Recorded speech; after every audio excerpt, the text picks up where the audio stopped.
Hello बच्चों, नमस्कार। स्वागत है आप सभी का मेरे यूट्यूब चैनल LWD पर। तो बच्चों, आज पढ़ना शुरू करते हैं मॉडल्स के बारे में। तो मॉडल्स क्या होते हैं? बेसिकली ये एक ऑक्सिलरी वर्ब ही होती है। क्या होती हैं? Auxiliary verbs. जैसे इज, एम, आर होती है ना, वाज, वेयर होती है ना, उसी टाइप की ऑक्सिलरी वर्ब्स मॉडल्स भी होती हैं। मॉडल्स क्या होती हैं? बेसिकली मॉडल्स बना है मूड से बना हुआ है, यानी भाव या अवस्था। तो ये क्या होती हैं? ये वर्ब्स के भाव या क्रियाविधि को व्यक्त करते हैं, इसीलिए इन्हें क्या बोलते हैं? मॉडल्स बोलते हैं। ठीक है। मॉडल्स कई प्रकार की होती हैं, जैसे कैन, में। देखो, जैसे एग्जाम्पल के तौर पर देखा जाए तो एग्जाम्पल के तौर पे होती हैं, मे का प्रयोग करते हैं ना, ये क्या है? मॉडल्स हैं। कैन होती हैं, ठीक है। और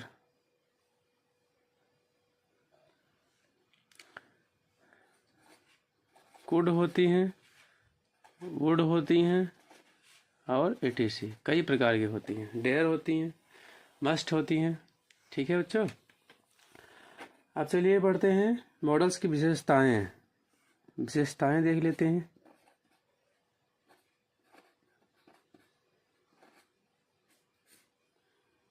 विशेषताएं कितनी तरह की होती हैं ये भी देख लेते हैं फटाफट। पहला विशेषता होगी कि इनका प्रयोग हमेशा हम एक हेल्पिंग वर्ब की तरह किया जाता है, जो कि मुख्य क्रिया के साथ में किया जाता है। ठीक है, तो लिखेंगे इनका प्रयोग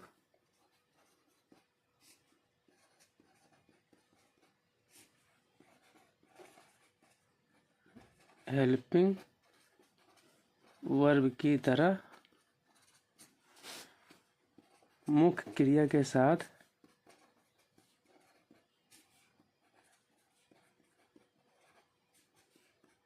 किया जाता है।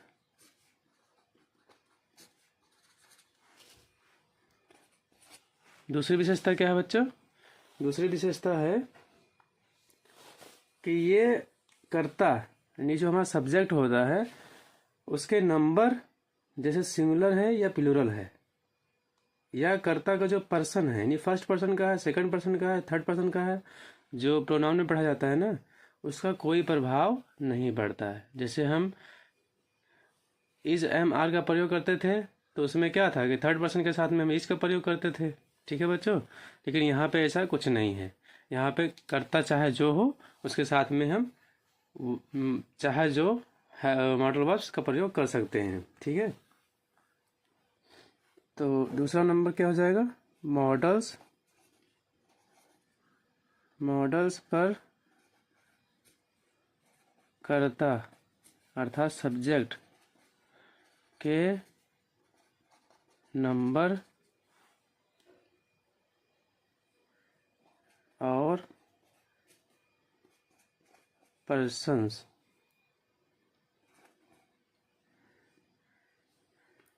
जिसे हम फर्स्ट पर्सन, सेकंड पर्सन और थर्ड पर्सन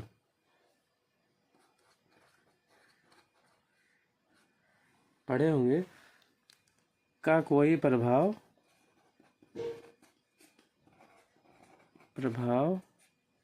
नहीं पड़ता है।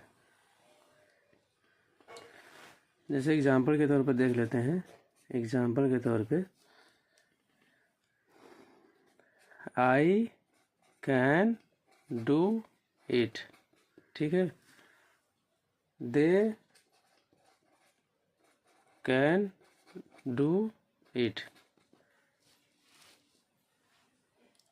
You can do it. देखिए, आई क्या है? फर्स्ट पर्सन है। आई के साथ में हम क्या प्रयोग करें? कैन का प्रयोग करें। ठीक है, जैसे मैं इसे कर सकता हूँ। दे कैन डू इट, वे इसे कर सकते हैं। यू कैन डू इट, तुम इसे कर सकते हो। तो इसका देखो, यहाँ भी कैन का प्रयोग, यहाँ भी कैन का प्रयोग, यहाँ भी कैन का प्रयोग, क्योंकि जबकि जो सब्जेक्ट है उसका जो नंबर भी चेंज है और क्या पर्सन भी चेंज है, लेकिन हर स्थिति में हमने क्या प्रयोग किया? कैन का प्रयोग किया। तो इसलिए हम दूसरी विशेषता क्या है हमारी कि मॉडल्स पर कर्ता के नंबर और पर्सन का कोई प्रभाव नहीं पड़ता है। ठीक है, अब तीसरी विशेषता देख लेते हैं। तीसरी विशेषता क्या है? तीसरी विशेषता है कि मॉडल्स के साथ हमेशा वर्ब की फर्स्ट फॉर्म लगती है। मॉडल्स के साथ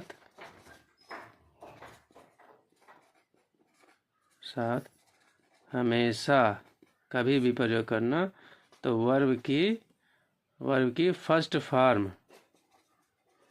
प्रयोग होती है। ठीक है बच्चों। चौथा क्या है? चौथा हमारी विशेषता है कि हम यदि आर्ट या यूज्ड का प्रयोग करना है, आर्ट या यूज्ड, इसका अगर मॉडल्स का प्रयोग करना है तो इसके बाद हमेशा टू का प्रयोग किया जाता है। बाद टू का प्रयोग आवश्यक है।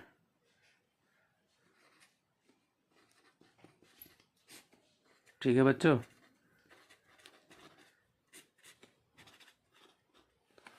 आवश्यक है।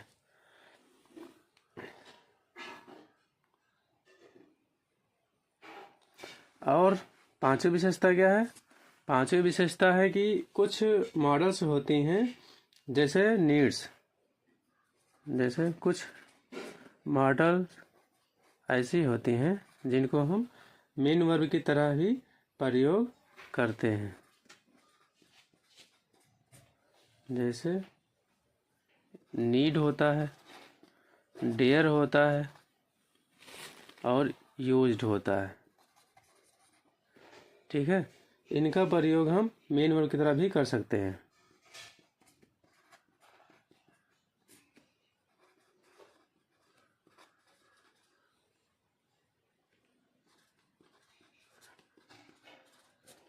मेन वर्ब की तरह मॉडल्स की विशेषताएं हमने पढ़ी। ठीक है, और मॉडल की विशेषताओं में हमने 5 विशेषताएं पढ़ी, जिनमें हमने पहले पढ़ा कि इनका प्रयोग हेल्पिंग वर्ब की तरह कर सकते हैं। ठीक है, हेल्पिंग वर्ब की तरह करते हैं, किया जाता है, जैसे मुख्य क्रिया के साथ में किया जाता है। और दूसरा क्या है, हमने पढ़ा कि मॉडल्स पर कर्ता के नंबर और पर्सन का कोई प्रभाव नहीं पड़ता। ठीक है, और हमने तीसरा पढ़ा कि मॉडल्स के साथ हमेशा वर्ब की फर्स्ट फॉर्म का प्रयोग किया जाता है। और चौथा हमने पढ़ा कि आर्ट या यूज्ड के बाद में हमेशा टू का प्रयोग आवश्यक है। और कुछ मॉडल वर्ब जैसे नीड, डेयर, यूज्ड, इसका प्रयोग हम मेन वर्ब की तरह भी कर सकते हैं। ठीक है, अब चलिए आगे